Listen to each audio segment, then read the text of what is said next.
In 2008, I had an encounter with a dogman that still haunts me to this day. I survived, but the memory never fades. What happened in those Wisconsin woods changed me forever. So before we continue, make sure you subscribe and let us know where you're watching from. Thanks. I was 29 that summer, working as a wildlife photographer for a regional magazine. The assignment seemed routine enough. Document nocturnal predators in the northern forests of Wisconsin, capture their natural behaviors, set up trail cameras, and return with proof that these ecosystems remained healthy despite human encroachment. I had been doing this work for 6 years.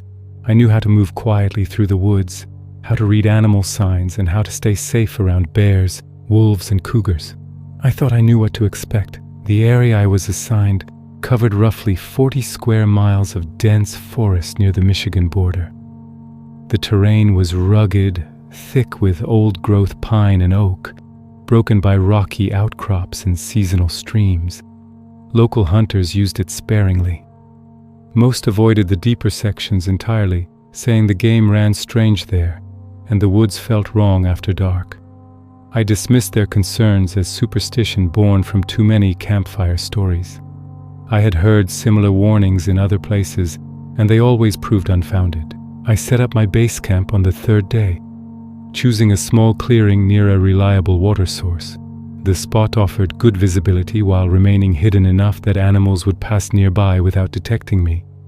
I pitched my tent, organized my equipment, and began the systematic work of deploying motion-activated cameras along game trails. The routine was familiar and comforting. I had performed these same tasks dozens of times in different locations. The first 2 days produced standard results. I captured images of white-tailed deer, a black bear with cubs, several foxes, and a pack of coyotes. Everything appeared normal. The forest seemed healthy and active. I documented feeding patterns, territorial behaviors, and the usual nocturnal movements I expected to find. My cameras were positioned at strategic intervals along a network of trails that converged near a series of rocky outcrops. The location provided natural funnels where animals would travel, making documentation more efficient. I checked each camera daily, downloading footage and replacing batteries. The work was methodical and predictable. I felt confident in my ability to complete this assignment without incident. On the evening of the 5th day, I noticed something unusual. While reviewing footage from the eastern cameras, I found a 30-second clip that showed deer fleeing at full speed through dense brush with no apparent cause. The timestamp indicated early morning, around 4 a.m. Deer often run from predators, but this was different. The herd scattered in pure panic, crashing through undergrowth without regard for injury. I had seen deer run from wolves and cougars before. This was more extreme. Something had terrified them beyond normal predator response. I returned to that camera location the next morning to investigate. The game trail showed obvious signs of disturbance. Fresh tracks marked the soft earth, but they were unlike anything in my reference guides. The prints were canine in basic structure, similar to wolf tracks but substantially larger. Each track measured roughly 7 inches long by 5 inches wide. The stride length between prints exceeded that of any wolf I had documented. More disturbing was the pattern. Some prints showed the distinctive 4-toed pad structure of a canine. Others appeared more like a human foot, if a human had massively elongated toes and thick pads.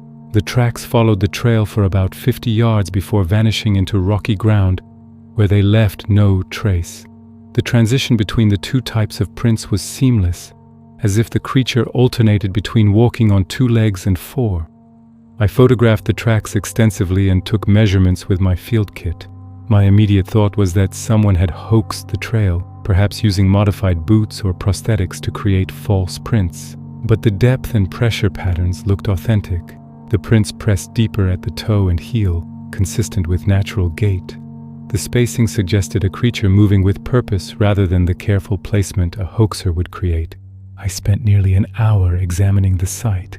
I looked for any sign of human presence, any indication this was a deliberate creation. I found nothing. No boot prints nearby, no tool marks, no disturbances that suggested someone had staged this scene. The tracks appeared to be genuine impressions left by something living. That realization settled in my stomach like ice. I felt a cold unease looking at those tracks, but I pushed it down. There had to be a rational explanation. Perhaps a bear with an unusual gait. Perhaps some deformity that created odd print shapes. Perhaps weather conditions had distorted normal wolf tracks. I cycled through possibilities, trying to find one that made sense. None of them fit the evidence I was seeing. That night I stayed awake listening to the forest sounds. The normal chorus of insects and night birds continued until roughly 2 a.m. Then silence fell like a blanket. Complete silence. No crickets, no owls, no distant coyotes. Just stillness so profound it felt oppressive. I sat in my tent with my camera ready and my hands shaking slightly, though I told myself it was just the cold. The silence lasted perhaps 20 minutes. During that time, I became acutely aware of my own heartbeat, my own breathing, the small sounds of my equipment. The tent fabric rustled slightly with each movement I made. The sound seemed amplified in that absolute quiet. I found myself holding my breath, listening for any indication of what had caused the forest to go silent. Then the normal sounds resumed gradually, as if the forest were testing whether it was safe to make noise again. First a single cricket, tentative and isolated, then another. Then the night birds began calling again, slowly rebuilding the familiar chorus.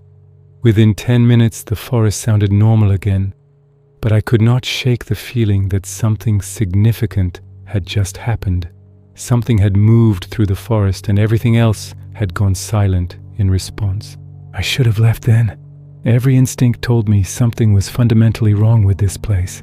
But I was stubborn, and I wanted proof of whatever was affecting the local wildlife.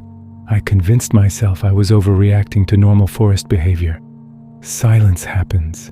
Animals go quiet for many reasons. Predators pass through. Weather changes. There could be dozens of explanations. I was a trained professional, not some amateur who jumped at shadows. I had been in remote locations before.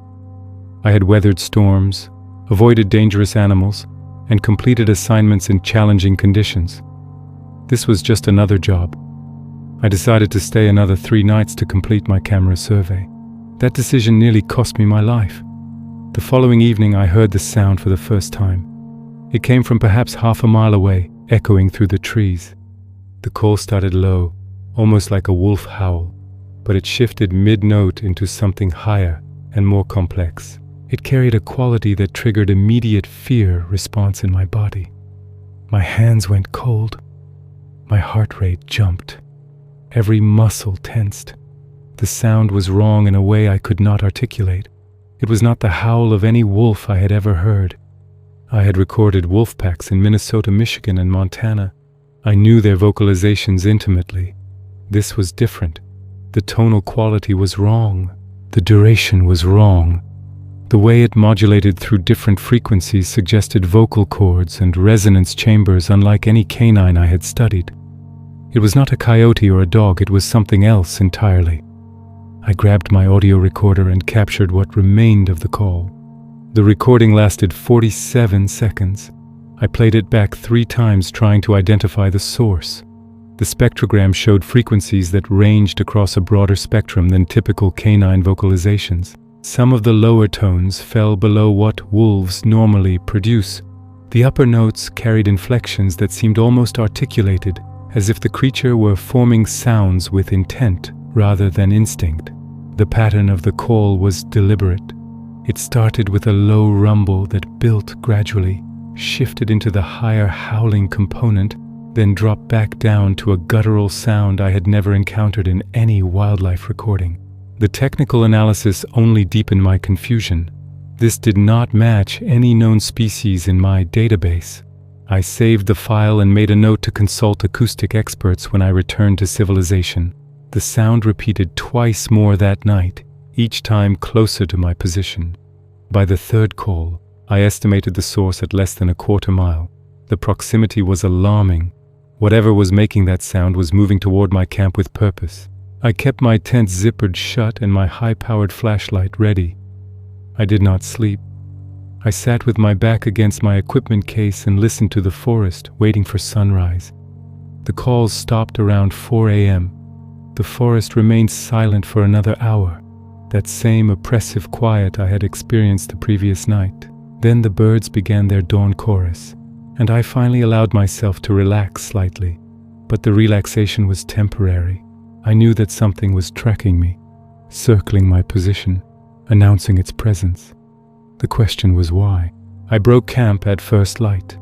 I told myself I was being sensible, not cowardly. The situation felt dangerous, and I saw no shame in retreating to reassess. I would pack my essential gear, retrieve my cameras, and return to town. I could file my report and let someone else investigate if they chose. I had done my job. I had documented what I could. There was no requirement that I stay in a place that felt this wrong. But when I began dismantling my tent, I noticed something that made me freeze. Large tracks circled my campsite. They had not been there the previous evening. I was certain of that. I checked my perimeter every night before settling in. These tracks were fresh, pressed into the dew-damp earth. They circled completely around my tent, coming within 6 feet at the closest point. The creature, whatever it was, had approached while I sat awake inside the tent listening to the forest. It had walked around me in near complete silence. I had not heard it. The tracks showed both the canine-like front paw and the almost human rear foot. The stride length and pattern indicated bipedal motion, walking upright on 2 legs. The spacing suggested a height of at least 7 feet, possibly more. The weight distribution in the prints indicated something very heavy, far heavier than any human could be while maintaining that stride pattern. This was not someone in a costume. This was something real and massive. I photographed everything with shaking hands. My camera barely focused because I could not hold it steady. I documented the full circuit of tracks, measuring the stride, recording the depth of each impression. The professional part of my mind tried to maintain scientific detachment, tried to gather data objectively, but the primal part of my mind was screaming at me to run, to get away from this place immediately. The implications were overwhelming. Something large and bipedal with canine features had stalked my camp. It had circled me while I sat helpless inside a thin nylon tent. It had come close enough to touch the tent wall if it had wanted to. It had chosen not to attack. That last thought terrified me more than anything else. It had made a choice. It had evaluated me and decided to leave me alive. But why?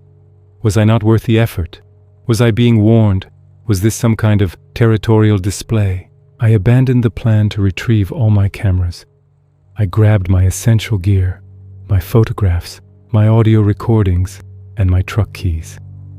I left the tent standing, left half my equipment scattered around the campsite, and started walking rapidly toward my vehicle, which I had parked 3 miles away at the end of an old logging road. I kept my hand on the canister of bear spray attached to my belt. I did not run, because running triggers predator response in most animals. But I walked fast enough that my breathing became labored. As I made it perhaps a mile before I saw the Dogman directly. It stood in the middle of the trail ahead of me, perhaps 60 yards away.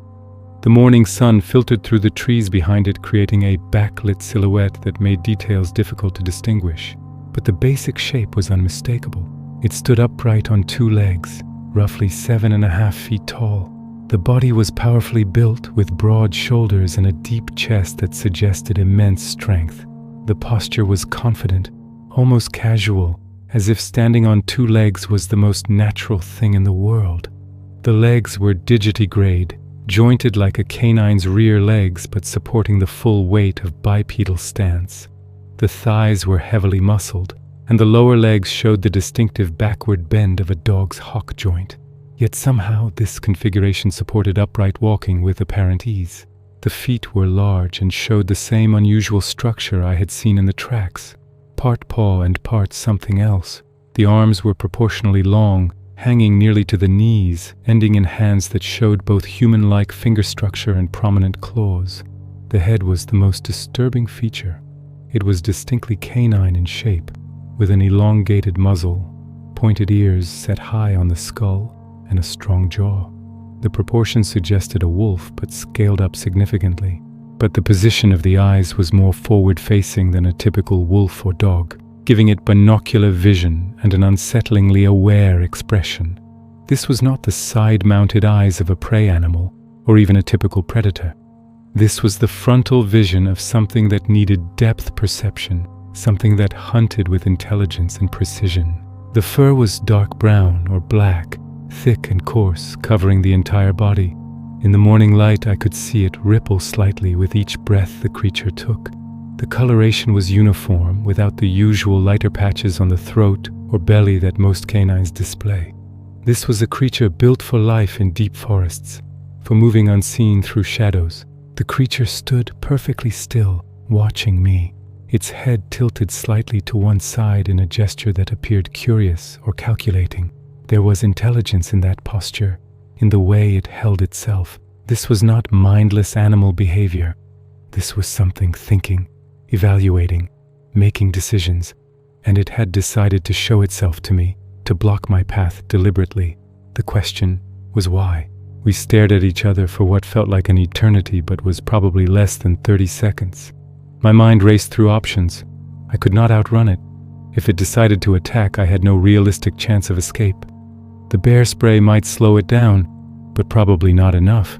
Those legs looked built for explosive speed, and the creature would close the distance between us in seconds if it chose to charge. My only weapon was a folding knife with a 3-inch blade, utterly inadequate against something that size and strength. So I stood still and maintained eye contact, trying to project calm confidence I absolutely did not feel.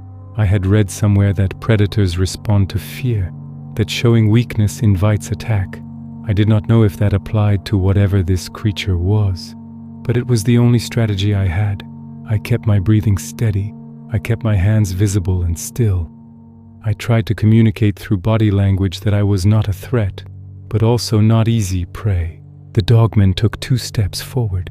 Its movement was fluid and natural, the gait of something completely comfortable in its own body. Those steps closed the distance between us to roughly 50 yards. I could see more details now. The muscles under the fur moved with each breath, rippling beneath the dark coat. The eyes were amber or golden, catching the light with an almost metallic gleam. The intelligence in those eyes was undeniable. The teeth were visible when it opened its mouth slightly. Long canines designed for tearing. The dental structure looked like a wolf's but scaled up, the teeth of something that could bring down large prey with a single bite. The hands flexed, claws extending and retracting in a gesture that might have been deliberate or might have been involuntary. The claws were dark, curved, and looked razor-sharp. I made a decision that probably saved my life. Instead of continuing forward or turning to run, I slowly stepped sideways off the trail.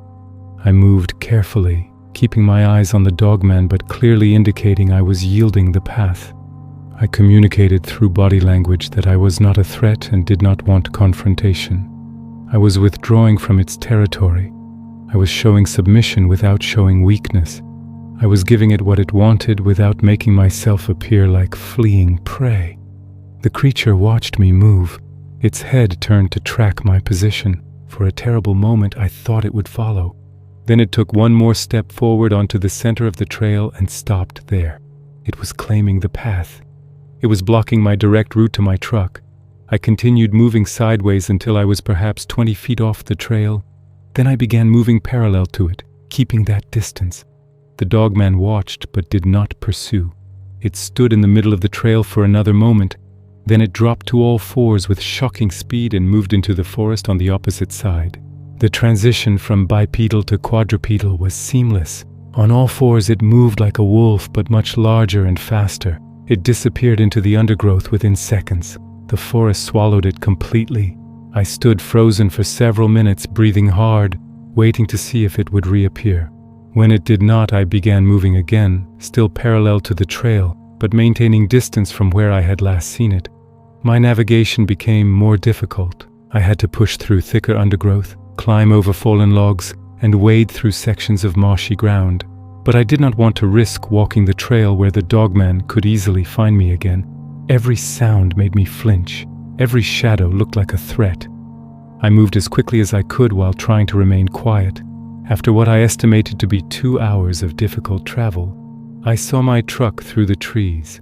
It was parked exactly where I had left it, visible from about 100 yards away. Relief flooded through me so intensely that my knees went weak. I was almost safe. I just needed to reach the vehicle, get inside, lock the doors, and drive away. I adjusted my pack and prepared to make the final push through the underbrush to reach the logging road. I could already imagine the engine starting, the solid feel of the steering wheel, the sound of tires on dirt carrying me away from this nightmare. That was when I heard the sound behind me. It was not the howl I had heard before. It was a deep, rumbling growl that came from perhaps 30 feet away. The sound was low enough that I felt it in my chest as much as heard it with my ears. It carried a threat that was unmistakable. This was not a warning. This was a statement of dominance, a declaration that I was in the presence of something far more powerful than myself. I turned slowly. The Dogman stood between 2 large pine trees, watching me again. It had followed me. It had moved through the forest silently while I crashed through undergrowth making noise. It had circled around my path and positioned itself between me and my truck. The tactical intelligence required for that maneuver was chilling. This was not random animal behavior. This was not opportunistic predation.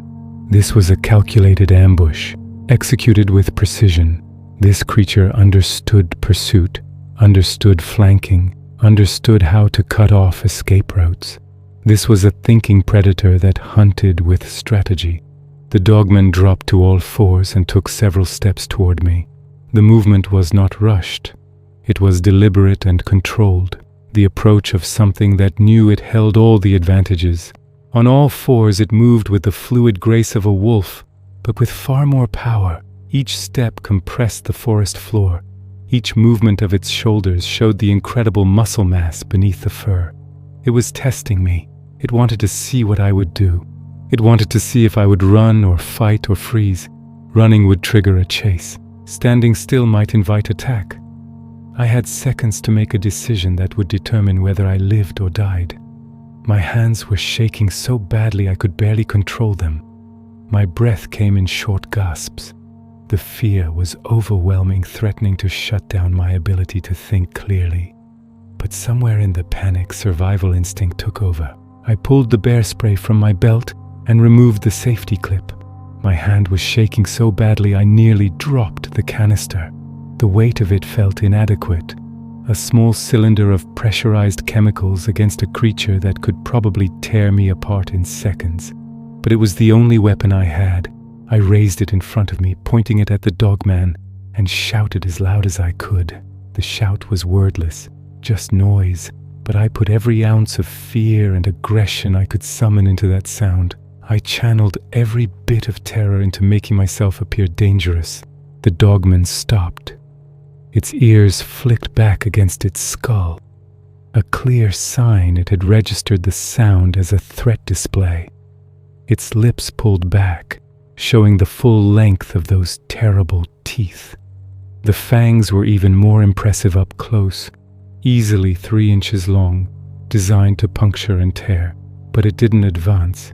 It held its position. Evaluating this change in my behavior, I had gone from appearing submissive and retreating to appearing aggressive and ready to fight. The shift had given it pause. I shouted again and took 1 step forward, raising the bear spray higher. This was the biggest bluff of my life. I was pretending I was dangerous, pretending I was confident, pretending I was not absolutely terrified. Every nerve in my body screamed at me to run, but I knew running meant death. So I held my ground and tried to convince this incredibly intelligent predator that attacking me would be more trouble than it was worth. The Dogman held its position for another moment, its golden eyes fixed on me with an intensity that made my skin crawl. Then it turned its head and looked at my truck.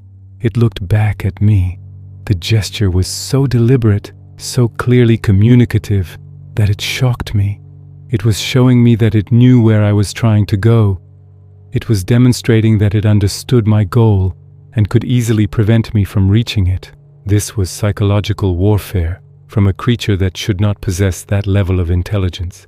Then it moved away, not running, but walking deliberately into the forest at an angle that would not take it toward the truck or toward me. I did not wait to see if it would change its mind. I ran. I crashed through the remaining undergrowth like the panicked deer I had seen on my camera footage. I reached my truck, fumbled with my keys, dropped them, retrieved them from the dirt, and finally got the door open. I threw my pack into the passenger seat and climbed in. My hands shook so badly I could barely fit the key into the ignition. When the engine started, I felt like crying. I locked all the doors, checked the mirrors, and began driving away as fast as the rough logging road would allow. I looked in the rearview mirror once. The Dogman stood at the edge of the tree line, watching my truck depart. It stood upright again, that imposing silhouette against the dark forest. It made no attempt to follow. It just watched, and then the trees blocked my view and it was gone. I drove straight through to the nearest town, not stopping until I reached the parking lot of a gas station.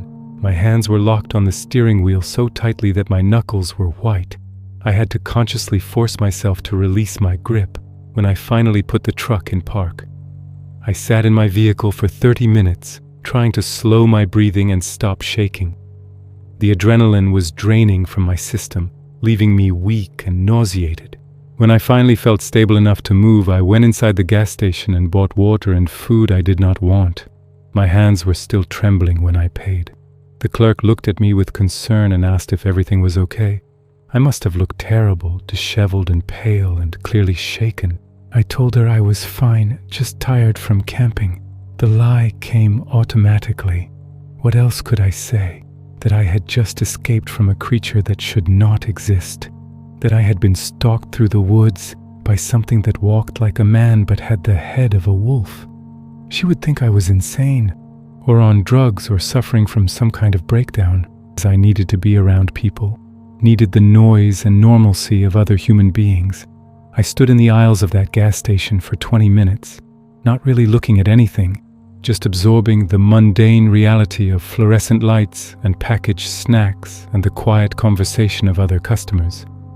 This was the real world, the world that made sense, the world where monsters did not exist. I needed to ground myself in that reality before I could process what had just happened to me. The clerk did not look convinced when I said I was fine, but she did not press the issue. She rang up my purchases and wished me a safe trip. I thanked her and returned to my truck with supplies I would barely touch.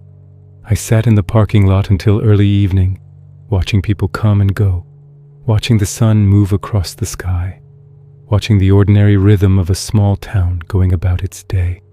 Slowly the shaking subsided. Slowly my breathing returned to normal. But the fear did not leave. It settled into my bones, a permanent change in how I understood the world. I spent that night in a motel, sleeping with all the lights on and waking at every sound. Every creak of the building, every door closing in a neighboring room, every car passing outside made me bolt upright in bed with my heart racing. I kept the curtains drawn tight, but I still felt exposed. The walls seemed too thin, the locks too flimsy. I could not shake the image of those amber eyes watching from the darkness, that massive form standing silently just beyond the window. Sleep came in brief, fitful intervals between periods of wide-awake vigilance. The next morning I drove to the magazine office and submitted my resignation. The decision was immediate and non-negotiable. I could not continue this work. I could not return to the wilderness. The editor tried to convince me to reconsider, to take some time off and return when I felt ready. They offered me a different assignment, something local and safe. They suggested counseling, thinking perhaps I had experienced a panic attack or some kind of breakdown from working alone too long. I refused every offer. I could not explain the real reason without sounding insane. How could I tell them I had encountered something that should not exist? How could I describe the intelligence in those amber eyes or the deliberate stalking behavior? How could I make them understand that I had been hunted by a creature that possessed both animal power and human-level intelligence? They would think I had experienced some kind of mental break, and maybe they would be right. Maybe my mind had created a monster from shadows and fear.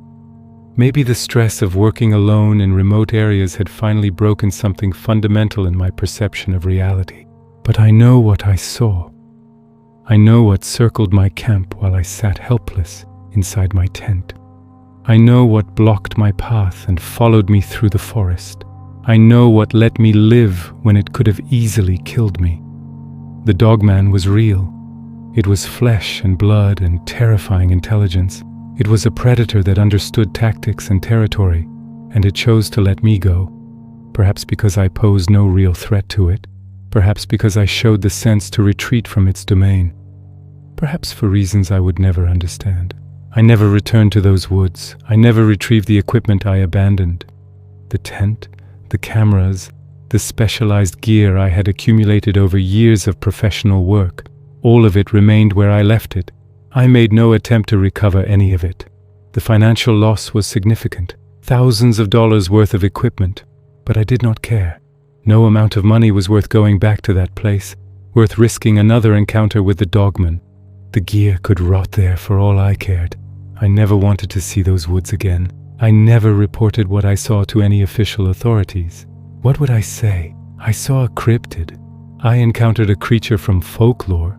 They would dismiss me immediately. Or worse, they might send investigators to the area. They might send other people into those woods. People who would not believe the danger until it was too late. I could not be responsible for that. So I kept silent and tried to move on with my life. I changed careers, taking a job as a graphic designer where my work kept me safely in urban environments with no risk of ever seeing that creature again. The transition was difficult. I had spent years building my career in wildlife photography. I had developed specialized skills, established professional contacts, created a portfolio of work I was proud of. All of that became useless overnight. I had to start over in a completely different field, learning new software and techniques, taking entry-level positions despite my age and experience. My colleagues probably thought I was running from a failed career or escaping some scandal. The truth was stranger and more terrifying than anything they could imagine. But the memories never fade. I still have the photographs of the tracks, stored on an external hard drive that I keep in a locked box. I have never shown them to anyone. What would be the point? People would claim they were hoaxed or misidentified bear prints. They would find rational explanations because the alternative is too disturbing to accept. I still have the audio recording of that impossible howl. Sometimes late at night, when the city is quiet and I am alone with my thoughts, I play that recording and remember the fear. I remember standing face to face with something that should not exist. Something that hunting guides warn about in hushed tones but dismiss as legend. I remember the moment I realized I was not the apex predator in those woods. I was prey. And I survived only because the Dogman chose to let me live. That choice haunts me more than the encounter itself. Why did it let me go? What calculation did it make? What did it see in me that made it decide I was not worth killing? Years have passed since that encounter in 2008. I am older now, more settled, living a life that looks completely normal from the outside. I have an apartment in the city, a stable job, a routine that fills my days with ordinary concerns. But I am changed in ways that no one can see. I am marked by that experience in ways that will never heal. I do not hike anymore. I do not go camping. I avoid forests entirely. Even driving past wooded areas on the highway makes me uncomfortable. The sight of deep woods fills me with a dread I cannot shake, a visceral response that bypasses rational thought. My friends think I have become overly cautious, or that I had some traumatic experience I refuse to discuss. They are right about the trauma, but they would never believe the truth, and honestly, I prefer they do not know. Ignorance is a kind of safety. They can walk through forests without the knowledge that something large and intelligent might be watching from the shadows. They can sleep in tents without checking the perimeter for tracks. They can believe the natural world is understood and catalogued and safe. They can maintain the comfortable illusion that humans are the dominant species on this planet. I know better. I know there are things in the deep woods that science has not acknowledged. I know the old stories from indigenous peoples about shapeshifters and beastmen are not just myth. These stories exist in cultures around the world, separated by oceans and centuries, yet describing similar creatures. That consistency cannot be mere coincidence. I know the hunters who refuse to enter certain areas are wiser than the experts who dismiss their concerns. These are people who spend their lives in the woods, who know animal behavior intimately, who can read signs and interpret tracks. When they say a place feels wrong, they have earned the right to be believed. I know the night belongs to creatures we do not understand, creatures that allow us to survive in their territory only by their tolerance. And I know that tolerance is not guaranteed. The Dogman let me live, but the next person might not be so fortunate. The next encounter might end very differently. Perhaps the creature will be hungrier, or more territorial, or less patient with human intrusion. Perhaps the next person will not have the sense to retreat, or will not show the right submissive behaviors, or will simply be in the wrong place at the wrong time. Sometimes I wonder if I should have reported my experience despite the ridicule it would bring. Maybe my silence has put others at risk. Maybe by not warning people I am complicit if someone else wanders into that territory and does not return. The guilt eats at me occasionally, particularly when I hear news stories about missing hikers or unexplained disappearances in wilderness areas. I wonder if any of those cases might be connected to creatures like the Dogman. I wonder if my testimony, however unbelievable, might have saved a life. But then I remember that no one would have believed me anyway. No official investigation would have been launched based on my account. At best, I would have been dismissed as an attention seeker or someone with an overactive imagination.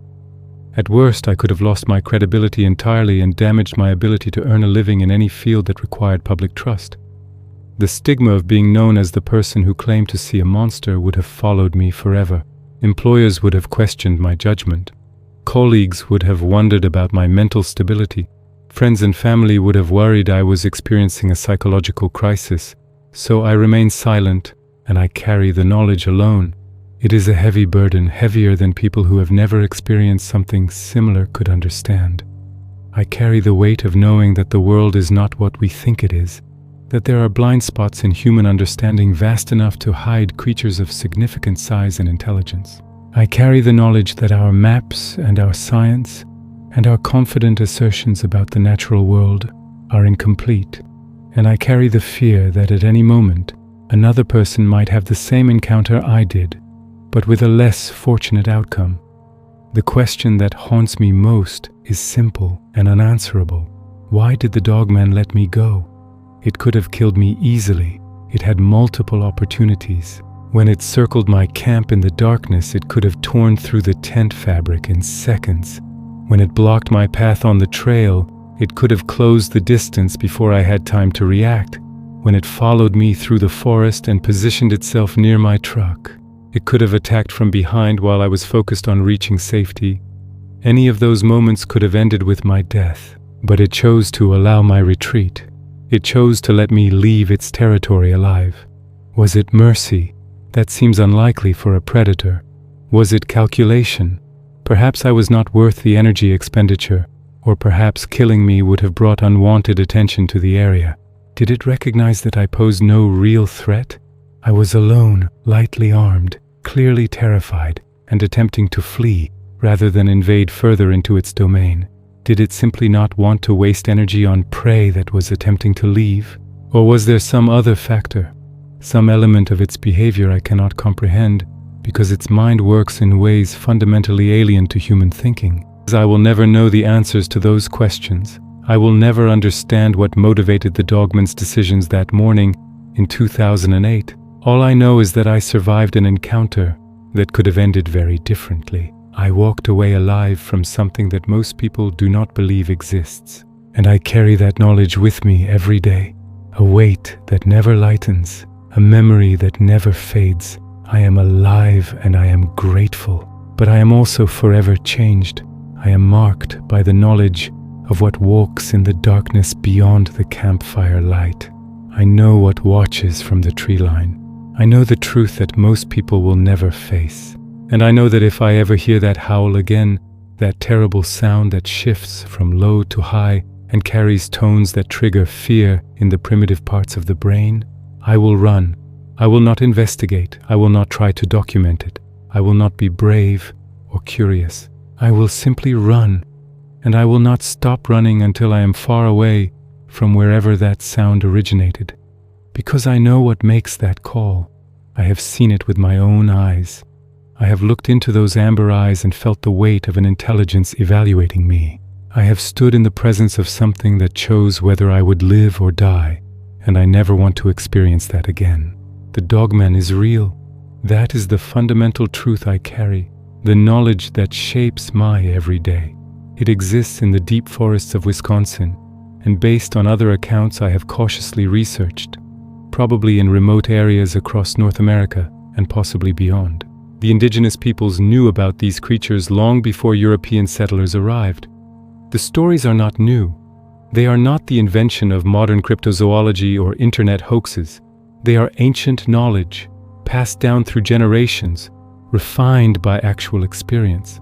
These accounts persist because they are based on encounters that actually happened, encounters like mine. Some truths are too dangerous to pursue. Some mysteries should remain unsolved. I learned that lesson in the woods of Wisconsin in 2008, and I will carry it for the rest of my life. The urge to document, to prove, to force the scientific community and the wider world to acknowledge what I saw is strong. I have evidence that I cannot share. I have photographs that I keep hidden. I have recordings that I listen to alone in the darkness. But bringing this truth to light would serve no good purpose. It would not make anyone safer. It would only create panic and probably motivate more people to enter those forests seeking their own encounter. For those who are curious about these creatures, for those who watch documentaries and read accounts and think about mounting their own expeditions, I offer one piece of advice. Do not leave the deep woods alone. Respect the warnings that have been given for generations. Listen to the people who know those places intimately, who have lived beside these forests their entire lives, who tell you to stay away with genuine concern in their voices. Those warnings are not entertainment. They are not colorful local folklore designed to attract tourists or add mystery to ordinary places. They are genuine attempts to keep you safe from dangers that most people refuse to acknowledge, because acknowledgement would be too disturbing. The Dogman exists, but proving it to the world is not worth your life. It is not worth the trauma that will follow you forever. Some mysteries should remain unsolved. Some truths should stay hidden in the shadows where they belong. I survived my encounter, and I am grateful for that survival. But it came at a tremendous cost. It cost me my career, the work I loved and had spent years training to perform. It cost me my peace of mind, the ability to relax and feel safe in places that once brought me joy. It cost me my sense of wonder about the natural world, replacing it with fear and constant vigilance. And it cost me the ability to simply exist without carrying the weight of knowledge that I can never share openly. That is a price I would not wish on my worst enemy, let alone on curious seekers who think they want to know the truth about what lives in the deep woods. The comfortable lie that monsters do not exist, that we understand and control the natural world, that we are safe at the top of the food chain. These lies are merciful. They allow people to live without constant fear. They allow families to camp and hike and enjoy wilderness experiences without the paralyzing knowledge that something vastly more powerful might be watching from the trees. So stay away from the deep woods of northern Wisconsin. Stay away from the forest near the Michigan border where the hunters refuse to go, and where the local people speak in hushed tones about places that feel wrong. Stay away from areas where the silence falls too complete, where the normal sounds of nature abruptly stop for no apparent reason. Stay away from places where the indigenous communities have warnings and protocols and sacred boundaries that outsiders dismiss as primitive superstition. Those boundaries exist for reasons that science has not yet acknowledged, but that experience has proven necessary. Stay away, stay safe, and believe me when I tell you that ignorance in this case truly is bliss. The burden of knowledge is heavier than you can imagine. The truth about what exists in the darkness beyond our campfires is more terrifying than any fiction. And the price of that knowledge, paid in fear and loss and permanent psychological change, is far too high. I have paid it. and I would give almost anything to return to the person I was before that summer, before I knew that dogmen are real and that we survive in their territories only by their tolerance. But that person is gone forever, and all I can do now is warn others not to follow the path that destroyed my peace and changed my life forever. For more interesting stories, check this out.